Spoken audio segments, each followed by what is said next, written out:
Bonsoir. Vladimir Poutine s'attendait à une guerre éclair et finalement il s'est heurté à la résistance ukrainienne.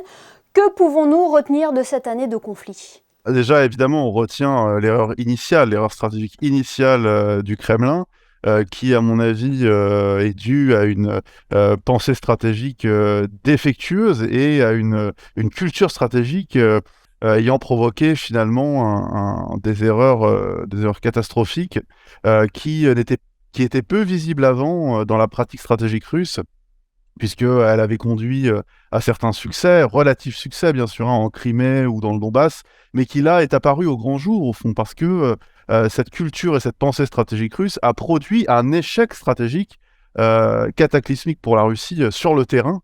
Ça a obligé la Russie à conduire une guerre qu'elle n'avait pas du tout prévu de conduire, c'est-à-dire une guerre conventionnelle longue de haute intensité. Le commandement russe, état-major général, NCO probablement, s'attendait à soit une très faible résistance, soit aucune résistance. Finalement, l'armée ukrainienne s'est révélée plus ingénieuse.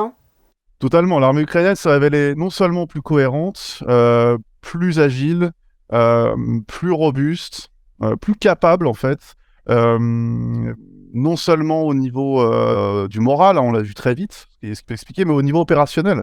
Et ça, on l'a vu de manière très décisive, à 3 moments décisifs, parce que la Russie a subi 3 trois échecs opérationnels en Ukraine. C'est la bataille de Kiev, qu'elle a lamentablement perdue, c'est la bataille de Kharkiv et celle de Kherson, qui s'est achevée par un retrait, néanmoins bien mené d'ailleurs par l'armée américaine, mais une retraite quand même, une retraite militaire quand même.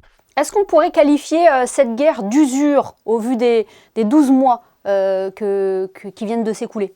C'est une guerre, on peut qualifier ça d'une guerre d'usure, déjà avec une forte attrition. Une guerre d'usure non prévue encore, je tiens à le dire, hein, ça n'est pas une guerre d'usure prévue par la Russie, c'est une opération militaire spéciale prévue par la Russie qui a échoué.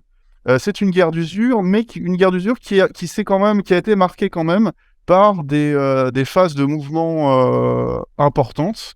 Bon, évidemment au début, hein. Et là, on s'attend probablement à une autre phase de mouvement côté russe.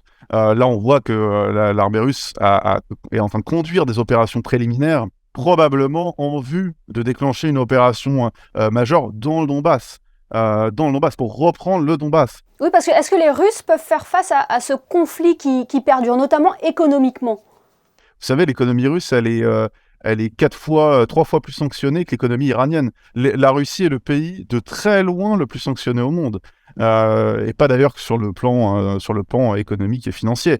Pour l'instant, l'économie russe, bon, il y a une inflation, il y aura énormément de difficultés. La Russie, elle est obligée d'accroître, d'aggraver, de poursuivre sans autre alternative sa politique de substitution des importations qu'elle avait déjà commencé à établir.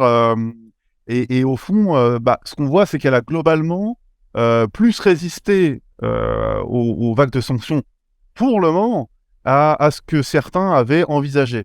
Mais la situation ne peut que se dégrader, d'abord parce que la Russie, elle s'est coupée d'une Europe, d'un espace technologique très avancé pour exploiter des ressources énergétiques qui sont fondamentales dans son budget fédéral et dans l'avenir de son pays, dans l'avenir du développement économique, dans le développement économique futur du pays, dont il sera difficile de trouver des acteurs qui pourraient se substituer en fait à ces technologies. A contrario, combien de temps encore peut tenir l'Ukraine ? Est-ce que le pays peut tenir encore sans le soutien occidental ? L'Ukraine, elle tiendra tant qu'à mon avis, sa durabilité sera importante sur le plan moral, évidemment, puisqu'elle défend son pays, les soldats défendent leur terre et leur pays, et elle sera évidemment très dépendante, à mon avis, sur le long terme, du soutien polymorphe occidental, pas juste militaire d'ailleurs, économique, militaire, diplomatique, politique, financier et évidemment humanitaire. Ce sera essentiel. On l'a bien vu par exemple avec le bombardement des infrastructures énergétiques. Il a fallu fournir des générateurs. Donc il faut être prêt à l'aider sur en fait tous les plans. Et l'Ukraine a une force de caractère importante, mais elle a surtout une armée qui, compte tenu de son expérience opérationnelle, la meilleure d'Europe, et qui est soutenue par les principales puissances économiques et militaires du monde. Donc elle a de gros atouts, l'Ukraine.